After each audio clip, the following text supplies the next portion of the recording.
Humans have spent decades imagining aliens with big heads and bad manners, but maybe the truth is far stranger and far less human than we think. In today's video, we'll jump into what aliens really look like and why they might be nothing like anything you've ever imagined. Our first destination glows faint red ahead, a small world orbiting an old star. The star is called Oculus. Its light is weak and cold. Around it drifts a planet named Ipa, locked between day and night. One side scorched, one side frozen. Between them lies a twilight band, a strip of storms where life can survive. We angle the ship downward, entering that glowing border. Lightning streaks across the sky in crimson webs. Below us churns a black ocean that boils near the light and freezes near the dark. This is where heat and cold collide, a razor line of balance. Sensors detect movement across the water. Life clusters here, shaped by extremes. Plants along the coast are not green, but black, built to absorb the faint, infrared warmth of the star. Each leaf acts as a thermal sponge, drinking heat that human eyes can't even see. It's photosynthesis without sunlight, an elegant rewrite of biology itself. Beneath the waves, vision means nothing. Light fades within meters, so evolution changed strategy. Creatures here see with sound. Clicks, pulses, and long moans ripple through the water like radar. Predators copy those patterns to deceive prey, turning the sea into a labyrinth of echoes. The entire ecosystem speaks in vibration. Every movement is a note in a vast living symphony. We hover above it, listening through the hull. The ocean hums like a giant heartbeat. It's eerie and beautiful. On Ipa, life doesn't chase the light. It hunts for warmth, pressure, and rhythm. This planet listens instead of looks. As we leave orbit, the horizon flashes one last crimson bolt. Beyond it, the next world glows blue-white, wrapped entirely in storm. We set a course and push forward. Nimbus orbits a blazing blue star that burns twice as hot as our sun. The planet itself is made of gas. No land, no sea, just endless sky. From space, it looks calm, a smooth marble of sapphire clouds. But as we dive lower, the illusion breaks apart. Winds scream faster than sound. Lightning forks through massive thunderheads that rise taller than continents. Pressure climbs. Then, among the clouds, our scanners find something extraordinary. Movement. Life here drifts, floats, and flies. The upper layers are filled with microscopic organisms suspended by static charge. They feed on mineral dust and chemical traces stirred up from the depths. Each particle holds a thin filament, pulling energy from electric fields. Billions gather into vast, shimmering clouds that glimmer gold when struck by lightning. Deeper still, giants appear. Transparent bodies glide like whales made of glass. Their skin glows with soft inner light, powered by symbiotic bacteria living inside. Each gulp of cloud air filters plankton through broad membranes. The result is golden nectar, a chemical fuel that sustains everything in this sky ocean. Predators evolved too. Jet squids, small bullet-shaped creatures that rocket through storms by releasing bursts of heated gas.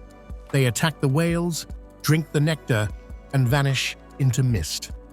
Every strike leaves a glowing trail that fades like a comet tail. Nimbus is chaos made delicate.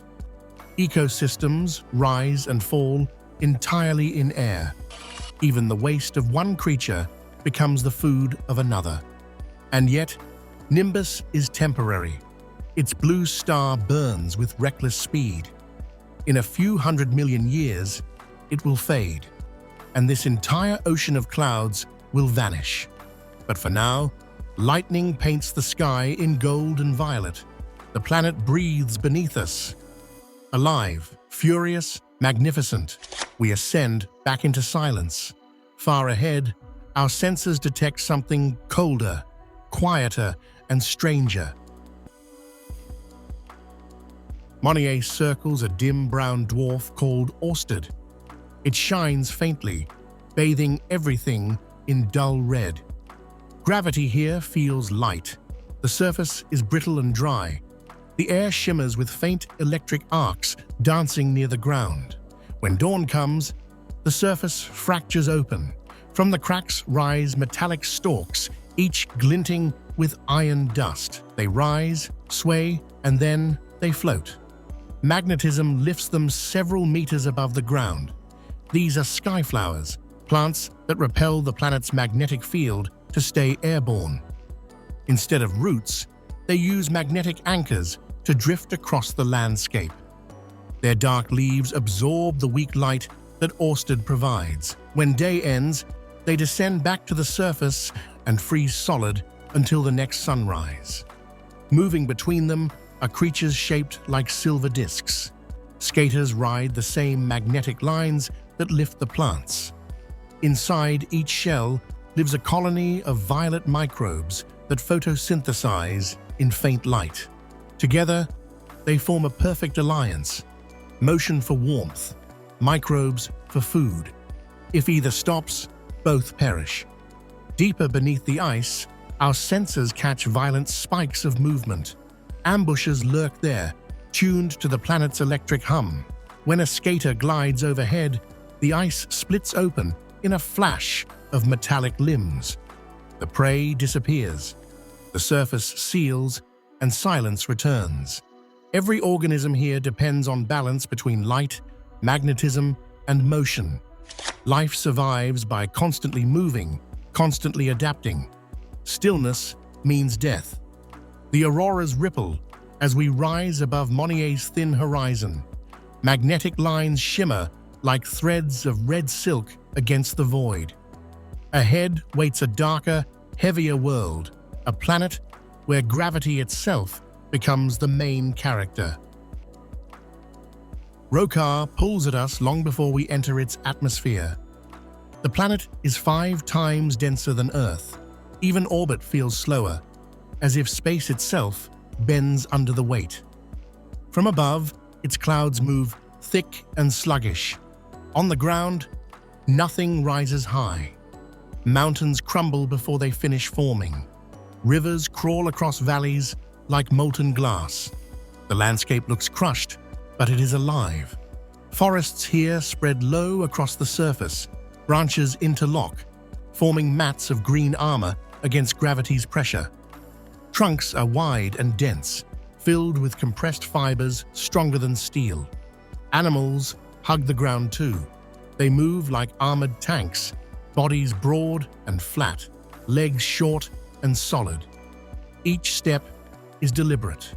Energy is precious, when every motion costs 10 times the effort. Hearts beat slow and heavy. Bones grow layered, compact, unbreakable.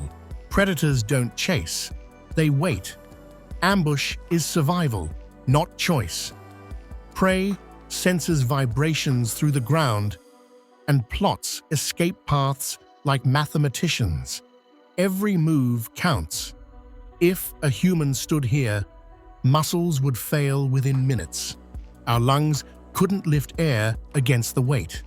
But the creatures of Rokar are built from that same burden. Gravity made them strong by necessity. Here, power isn't luxury, it's baseline existence. We rise away, and the world seems to pull at the engines, reluctant to let us go. Beyond Rokar, the sensors flare white with heat. Our next stop glows like a star. The moment Solara appears, the cockpit floods with light. The planet's surface shimmers like liquid metal. Temperature near the equator exceeds 1,000 degrees. Volcanoes and molten rivers pulse across the crust. At first glance, it seems impossible for life to exist here, but deep in the canyons, shielded from direct fire, sensors pick up faint biosignatures. We drop closer. The atmosphere burns in shades of orange and gold. And there, movement. Across reflective plains, herds of mirror-scaled creatures march in slow formation. Their shells scatter sunlight like armor.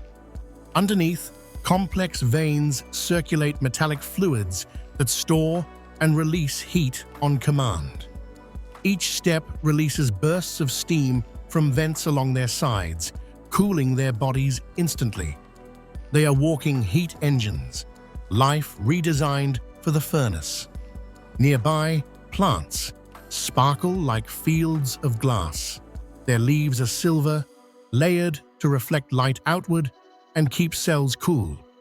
Beneath those leaves run channels of liquid salts that move energy like rivers of electricity. Instead of fighting the sun, they work with it, turning radiation into a steady heartbeat of power. When day peaks, everything hides underground. Burrowers live in networks cooled by volcanic vents, harvesting minerals and storing chemical energy. When night falls and the surface cools, they emerge again, glowing faintly red. From orbit, the planet looks alive, a breathing world of embers. Solara is not just survival in fire, it's adaptation turned into elegance. Heat here is not an enemy, it's the foundation of every breath. We leave the glare behind, and the cockpit dims to black. Our final destination lies on the edge of the system, where light barely reaches, a frozen secret beneath the ice. Glacier orbits far from its faint star. The surface is endless white, carved by wind and silence. Nothing stirs above the ice, but scanners reveal an ocean deep below, sealed under kilometers of frozen crust. We drop probes through cracks in the surface. They fall for minutes before hitting water. The images that return look almost like dreams. Thermal vents rise from the ocean floor, releasing heat and minerals into the dark. Around them, glowing mats of microbes bloom like underwater gardens. They feed on chemical gradients, transforming poison into energy. This is life built on chemistry, not sunlight. As we watch, the glow intensifies. Larger shapes drift through the haze, translucent creatures with rib-like frames and slow undulating fins. They feed on the glowing mats, digesting heat itself. Predators with wide mouths follow, using sensitive membranes to sense movement rather than sight. Every heartbeat echoes through liquid blackness. When the ice roof above shifts, the entire sea trembles. Particles of frozen minerals rain down like ash.